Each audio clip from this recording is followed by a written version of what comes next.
Hey guys, welcome back to our YouTube channel. Hope you're all doing well. So in today's video, we will be discussing the best camera for sports photography in 2022. All the links to the products are given in the description below. So without further ado, let's jump straight into the video. Nikon Coolpix P950. This is a bridge camera with a super zoom. The only difference between it and the Nikon Coolpix P1000 is its slightly shorter maximum focal length. Even so, you have the option to shoot with a broader perspective or zoom in on distant scenes thanks to its 83x zoom lens. The overall image quality is superb with excellent dynamic range and little noise at higher ISO settings. However, like with most bridge cameras, the smaller sensor size means that you lose a lot of sharpness as you increase ISO. Unfortunately, it has an inferior autofocus system and has trouble maintaining a sharp focus on moving objects.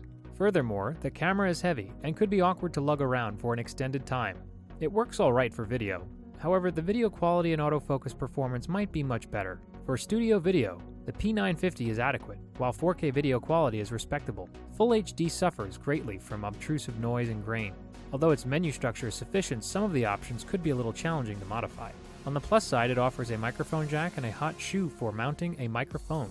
It enables clean HDMI output for connecting an external recorder without any overlays. However, it lacks a headphone port, which could be discouraging if you want to closely check your audio settings. The P950 is a good vlogging camera. Its completely articulated screen is excellent for keeping an eye on yourself while you record. However, its bulk and weight make it uncomfortable to handle for more extended periods of use or self-recording.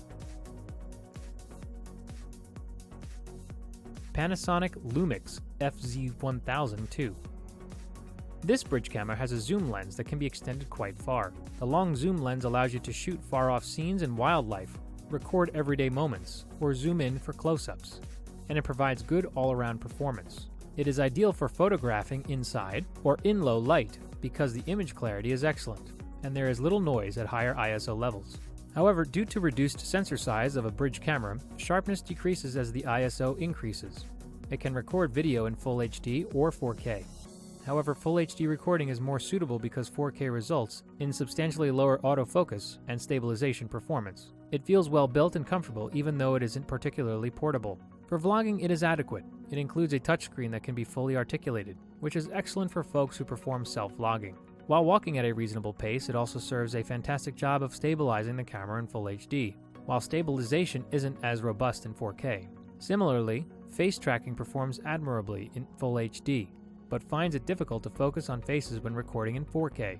In 4K, video quality is excellent, although there might be some visual noise in low-light situations. It is adequate in studio video. It includes many inputs and outputs, including an HDMI port, a remote control input, and a microphone jack. Canon EOS R5.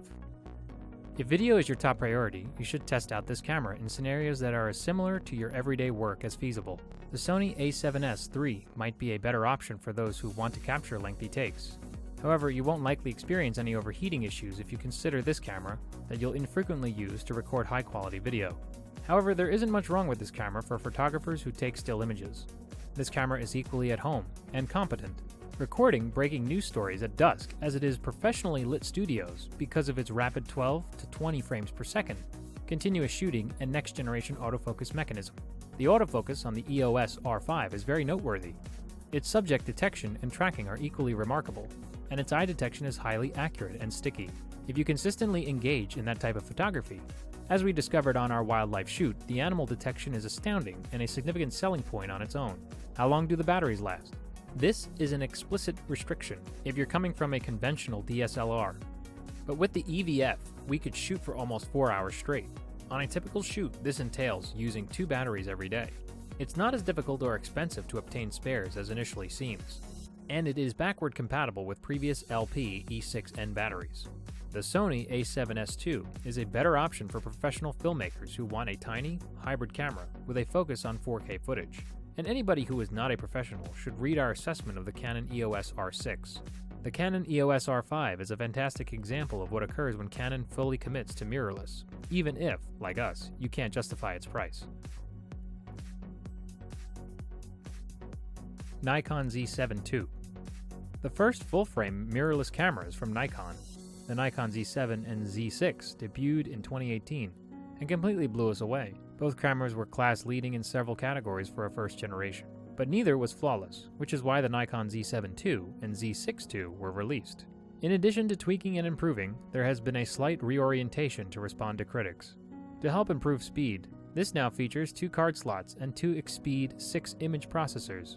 Even though we're not yet in the realm of professional sports, high-speed 10 frames per second burst rates can be maintained for longer, while autofocus is more flexible. This is a mirror update, but it's dual CPUs, 2 card slots, improved autofocus, and deeper buffers help it compete with its slightly more expensive competition.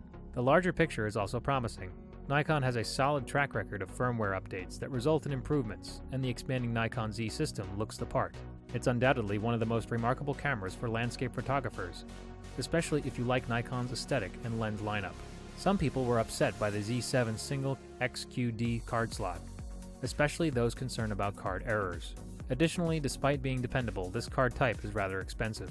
The camera's lowest ISO 64 setting also gives you a dynamic range among the best in its class. This refers to the capacity to recover detail when compelled to underexpose by a few stops. Therefore, even though not much has changed in the past 2 years, it may not be harmful. One of the best cameras you can get for overall image quality is the Nikon Z7 II. Canon EOS 5D Mark IV. With its enhanced autofocus system, somewhat broader ISO range and faster capture pace, this camera is a welcome upgrade for Canon shooters with older 5D models. For these reasons, we rank it at one of the finest DSLR cameras. Astrophotographers can utilize it because of how well it performs in low light. Because of the new Wi-Fi functionality, it can also shoot remotely and download photographs with ease. Each image's quality improves as more megapixels are output, and video resolution reaches 4K. This camera is an excellent option for photographers who want to add some high-quality 4K video to their output. Still, it may not be the best option for pure videographers because of its insanely large file sizes and inability to transfer 4K video through HDMI. The Pro body and features will impress enthusiasts, giving it a perfect entry point into full-frame photography. At the same time, the Sony A992 II opens in a new tab, may be a strong and more affordable competitor. This camera is frequently referred to as a workhorse because of its robust construction and adaptability, so professionals and 5D users will find it a terrific piece of equipment to add to their armory. It doesn't quite make our list for the top astrophotography cameras, but it's still a great body and among the most excellent cameras for all-around photography that money can buy.